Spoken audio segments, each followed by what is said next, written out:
abatoza bari muri Premier League mu gihugu cy'Ubwongereza muri iyi season bafite bikarangira asohotse muri Big Four mu buryo butumvikanwaho. Bisa naho uyu nguyu ni umutoza wa mbere uzerekwa umuryango mu gihe iyi sezo iraza kuba itarasozwa.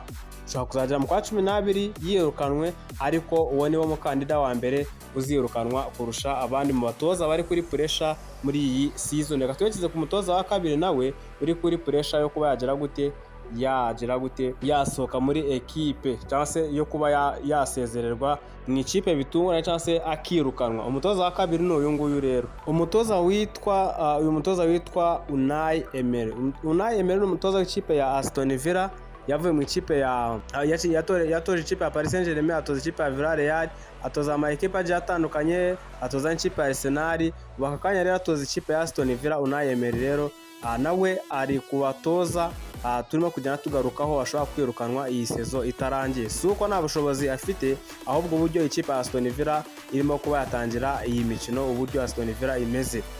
Mu ikipe ya Aston Villa imaze kuba yagira gute, bakakanya ihagaze ku mwanya wa 17, ifite inota rimwe. Rero ikipe ya Aston Villa birasa naho nayo iri mu murongo wo kugira gute wo kuba yakirukana umutoza Unai Emery. Uwo ni umutoza wa kabiri nyuma y'utwa Nuno Espirito Santo uri ku mwanya wa mbere.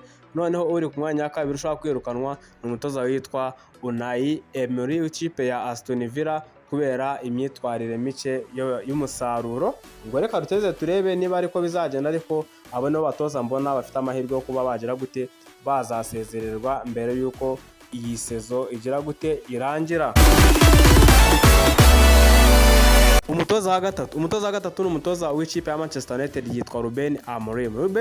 We noneho yagombaga no kuba ari ku mwanya wa mbere abatoza bagomba kwirukanwa, kuko nta kuntu wambwira ngo ikipe ya Manchester United uyijemo ni ikipe gusaba ibikombe. Manchester United tunaganiraho gatoya, ikipe ya Manchester United yo ibyayo birasekeje. Manchester United ntabwo ishaka byo kujya kuvuga ngo reka ngo duhere mu bana batoya ngo tugende tuzamura, umenya ngo twubake umukino wa ikipe ishingiyeho, twubake nyine ibintu nk'ibyo ngibyo. Ikipe Manchester United ntabyo ishaka ngo niye kuzana uri umutoza ugire gute uhite uderivaringa. Akaba ariyo mpamvu ikipe Manchester United ntabwo wayibona igura abakinyi bakiri batoya, usibye Benjamin Sesko bazanye n'abandi bakinyi bagiye batandukanye bato, ariko ubona ko cyane irimo kugenda izana abakinyi bakuze nk'uwitwa Mateus Cunha, uwitwa Bryan Mbeumo. Ni ikimenyetso kikwereka yuko ikipe Manchester United bo nta gahunda bafite. Yuje batitaye ngo umeze gute bahita baguhaka ukagenda nta bintu byinshi. Rero Ruben Amorim yaje asimbuye witwa Erik ten Hag. Rero ikintu gihari nuko agomba kuba yagira gute, agomba kuba yakwitwara neza, bitari ibyo ngibyo nawe ni umukandida wo kuba yagira gute yasezererwa muri ekipe muri iyi sezo itararangira.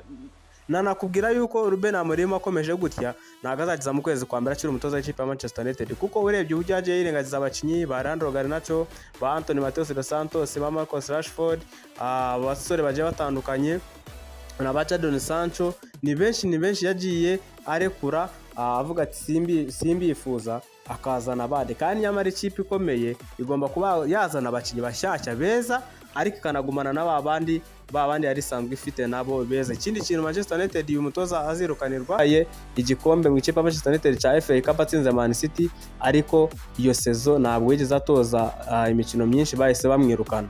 So uyu mutoza nawe akaba ari mu bakandida beza bashobora kuzagira gute, bashobora kuzirukanwa kuri iyi ntebe y'ubutoza mu ikipe ya Liverpool The Cops. Undi mutoza wa gatanu ni umutoza witwa Pep Guardiola. Nawe yatangiye atsinda, ariko ubona ko ikipe ya Tottenham yaramutsinze, kandi birasa naho ikipe ya Man City itaramenyerana neza. Ikipe ya Man City naho yasubiye inyuma, ubona ko ba Kevin baragiye, ubona ko ikipe ya Man City harimo kwirengagiza uriya muzamu Ederson Moraes, harimo ba Kyle Walker barekuye. Nyine ikipe ya Man City ubona yuko nayo igifitemo utubazo. Usi rero abo batoza bose mu Arne Slot ndetse n'umutoza witwa Pep Guardiola bo wenda bishobora kuba byagorana kubera ko bafite n'ibyo batwaye, ariko nakubwira ngo ikipe ya Manchester City nayo ishobora kugira gute, ishobora kuba yamusezerera muri iyi sezo, itamusezerera muri sezo hagati, ishobora kuba yamusezera sezo irangiye, ikaba yashaka undi mutoza ukiri mutoya kugira gute wo gutwara ikipe ya Manchester City. Akaba ari abangaba batoza bangahe, abatoza kabisa nanijaje kuba nakubwira kugira ngo ugire gute urebe uburyo bameza abatoza batandatu kabisa, bose bashobora kuzagira gute, bashobora kuzerekwa imiryango. Reka akantu kamwe, mwitondere ikipe ya Chelsea, mwitondere ikipe ya Tottenham, mwitondere ikipe